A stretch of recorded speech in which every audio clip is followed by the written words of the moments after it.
Hey, this is PT, and I want you to check this out. Last week we started in Acts chapter 9, or chapter 8 rather, verse 9, went all the way through the story of Peter and John coming down to Samaria, the story of Simon, the magician dude. So I'd like to pick the story up right before we started in our Bible reading. I'm going to pick it up in chapter 1 of verse 8 and go through chapter 8, verse 1, and go through verse 8. Hello, I'm here with you today. Let's check it out together. Saul was there giving approval to his death. That's Stephen's death. That we talked about that last week. Stephen and Saul was there. That's a setup for chapter 9. But anyways, on that day, a great persecution broke out against the church at Jerusalem. You know I talk for a living. All right. And all except the apostles were scattered throughout Judea and Samaria. Godly men buried Stephen and mourned deeply for him. But Saul began to destroy the church. Better word there is harm the church by maltreatment. Going house to house, he dragged off men and women and put them in prison. Now, I would just like to say this is distress. Sometimes we Western Christians think, oh no, we got kicked off social media. Okay, that's not distressed. That's not distress, okay? Distress is being dragged out of your house and put in prison. That's distress. And I'm not saying nothing else is distress. All I'm saying is let's not magnify our small persecutions and call them like suffering for Christ like the church in Jerusalem did. Is that fair? I hope that's fair to you. This persecution was against Jesus. It wasn't against Christians.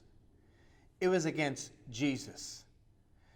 The deal is because Jesus lives in people who are Christians or who have given their life to him, now the persecution comes to you. So in our society, or in our world right now, the people who are being persecuted for their faith, I'll tell you what, it's not Christians, it's Jesus. They always want to kill the Son of God, but it never works. And it didn't here either. So the picture here is 8 years or so after the day of Pentecost. That's when this is taking place, okay, generally. Things start going bad for the church. They scatter all over Judea and Samaria. They just got to get out of Jerusalem. Are you with me? And every church, by the way, was a house church. Just pointing that out. Verse 4 through 8. Those who had been scattered preached the word wherever they went. It's like God's got a plan. Oh, they're going to scatter. Okay, that's cool, because I'm going to have them preach the word wherever they go. I think that's a cool deal. I have a question for you. Do you look for opportunities when things don't work out? Are you just all bummed out and frustrated like, I don't know, me most of the time? I'll just, tell on myself. When it doesn't work out right, I'm like, God dang. Or I'm, just bummed out. I'm thinking of how I wished it would have worked out. What the church did, the early church did, is they went, wow, okay, well, we're going to leave our homes and everything, but we're going to preach the word wherever we go. That was pretty cool. They looked for the opportunity in the middle of a bad circumstance. You can take that one home. So Philip was one of these guys, okay? So Philip, he was one of the 7 guys that we talked about a week ago that was chosen by the church.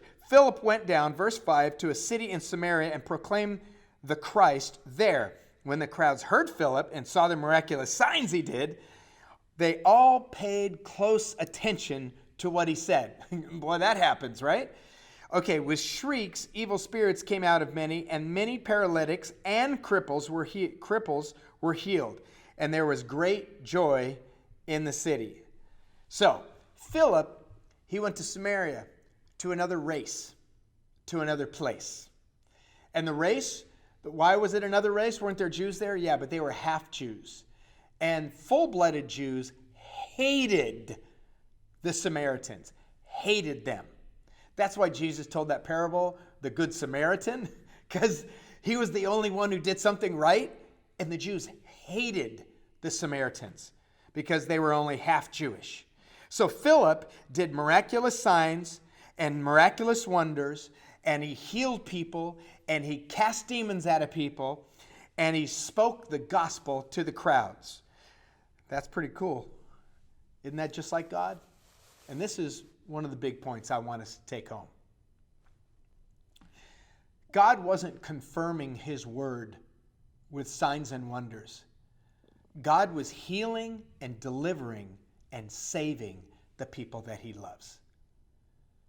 Sometimes we think, well, God, just confirming his word. No, God's touching people. He loves people. He doesn't like it when you're sick or when you're oppressed or when you're in prison. He doesn't like it. He wants to save you. He wants to heal you. He wants to free you up on the inside. Are you with me? He wants to free you up on the inside. How come? Because that's what he does. I mean, that's who he is. He's God. He's a lover of people. That's a good point, Terry. So this city that the Jews looked down on had a visitation. It's like a little revival broke out. Now, I don't know how many revivals there were from all these people preaching the gospel, but there was certainly one here. Revival broke out. People were getting saved, healed, set free. It was a great time. And then, obviously, we see later there was even more good things that were going to happen. But this is what happens when that happens. People get happy. It says at the end in verse 8, people got happy. They just got happy because that's what happens when God shows up. People get happy. Gee. I'm going to tell a story. There's this great preacher, Paul Risser, and he told a story. So I'm retelling it. There was a woman who went to another church, another denomination, more a very traditional old church, and kept coming by his church every Sunday because she walked to church and walked back. Finally, she came to his church one time. She came up, she met him, said, "Yeah, I've been walking by your church for years. I go to the church down the road." "Well, what made you come into our church?" And this is what she said. "Because at the church I go to, nobody smiles and they're not happy. And every time I walk by your church, people are smiling and laughing." That's because God's here. That doesn't mean we can't mourn, we can't go through a hard time. It doesn't mean that. What it means is that by and large, we are joyful, happy, blessed people. So, while we might not be able to do anything to bring a visitation of God, and I know I just started a whole theological argument right there, just hold off on that. How about this? We can leave the door open for a visitation, for an encounter. We can give him continual invitation through our life, through our mindset, through our words. We can host the presence of God. And we can operate in such a way that there's always room for God to come and visit and be released and do the things he loves to do, which are heal people, release people, and especially save people. Because that's what God loves to do. That's what I love to do too. That's what you love to do too. So let's partner up. Hope you received that word today. This is PT, and I'm glad that you could check this out.